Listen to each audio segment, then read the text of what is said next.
The Galaxy J6, Samsung's latest budget offering that comes with that infinity display. So is that all there is to it, or is there more to this J6 Infinity? Well, let's find out in this video. But before we do, if this is your first time here, or in case all those similar looking Samsungs have got you all confused, my name's Ash, you're watching C4D Tech, card to give away, link in description below. And while you're down there, hit that bell icon to make sure you don't miss out on any of our daily content. Let's now get started.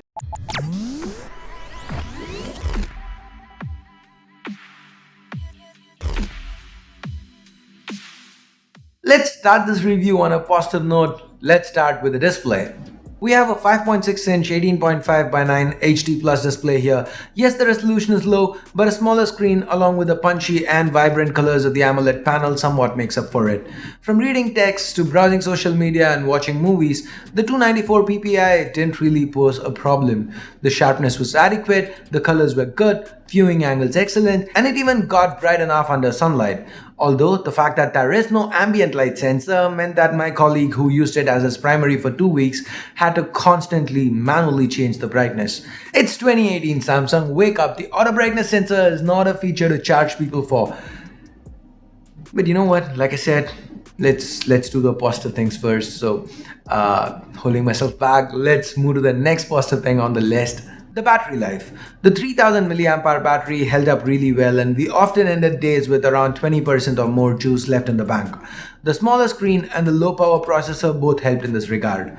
Speaking of, since we have come down to the processor anyway, let's talk performance. Day to day, the Exynos 7870 kept up quite well. Yes, the apps were a tad slow to open, multitasking and quick switch triggered a bit of lag, but on the whole, it was usable. What was really annoying was the fact that the J6 sometimes completely froze up. Like, these were times where you had to wait a few minutes to get the phone to be usable again or do a manual hard reboot. Now that's just unacceptable from a phone in 2018. You know what else is unacceptable? A complete lack of sensors, no gyroscope, no compass, and as already mentioned, no ambient light sensor. Why Samsung, why? Why cripple your own phones? Okay, you know what, I'm already all ranted out for the month. You know, if you haven't seen my A6 Plus review, here's a card to it. So I'm not gonna let this become a full-blown rant. So let's move on to the next thing on the list.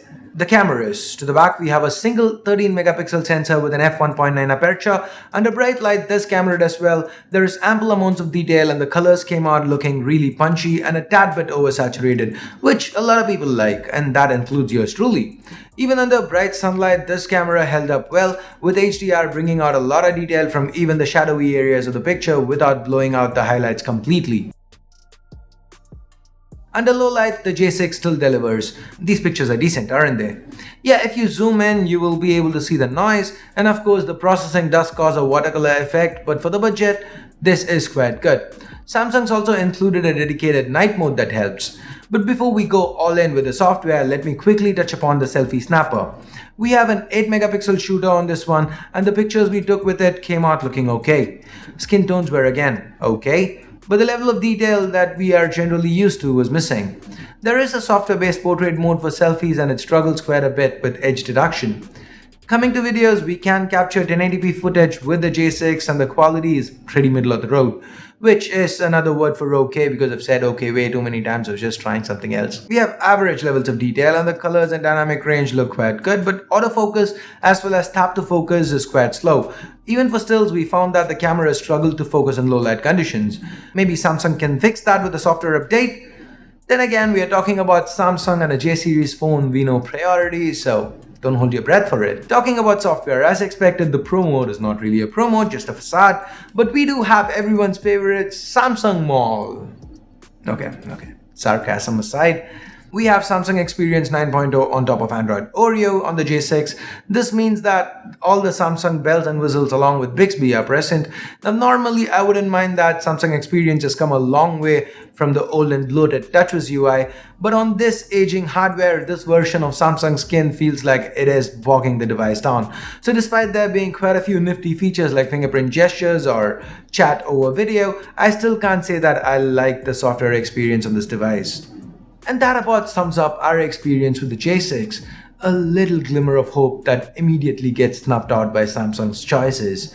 Frankly, at 14K, there are so many better options out there that buying a J6 Infinity just doesn't make any sense unless you really want to buy a Samsung for some reason.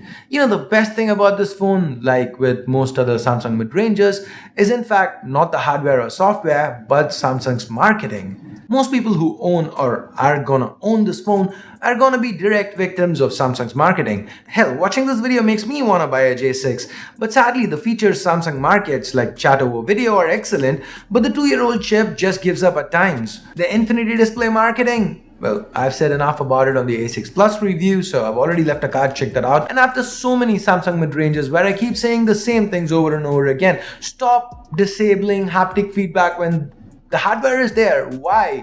Stop removing auto brightness sensors. That is not a luxury feature. In fact, hell, all the sensors that Samsung removes, they are basics. They are not luxury features. They are not things you shouldn't have on phones under 30,000 rupees.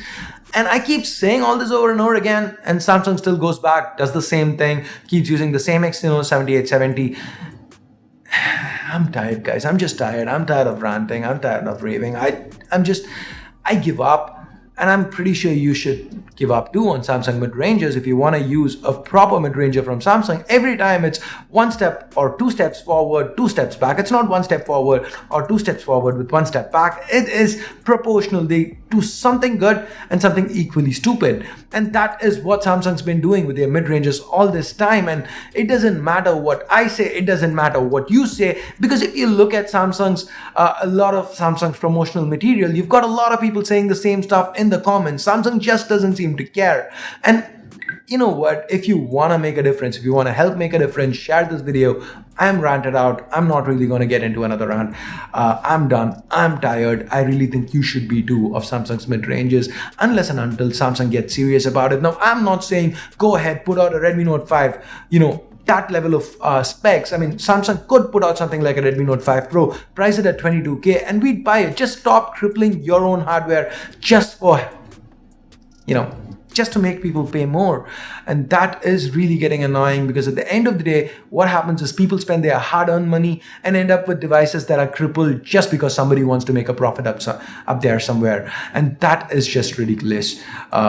So at least that's my 2 cents on this phone. Do not buy it. In case it wasn't clear, I'm pretty sure, somebody's going to say you never gave a conclusion. So here's the conclusion. Do not buy this phone. There are much more better offerings from, I don't know, you've got the Zenfone Max Pro, you've got the Realme 1, you've got, what do you have? You've got the Redmi Note 5 Pro. Hell, even the Mi A1 is a better pick. Again, if you don't want to go with these brands, the Moto G6 should do well. You've got the Honor 7C.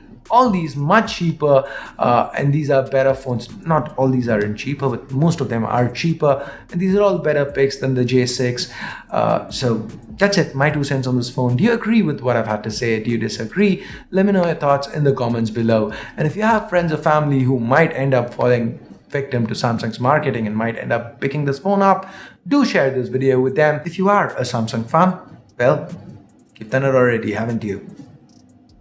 But for the rest of you, go ahead, give this video a thumbs up, hit that subscribe button down below if you haven't yet. If you already subscribed, hit that bell icon to make sure you get notified every time a new video goes live from C4eTech. And that's it. Until next time, my name's Ash, you've been watching C4eTech, and I'm signing off for now. You guys have a great day. Bye-bye.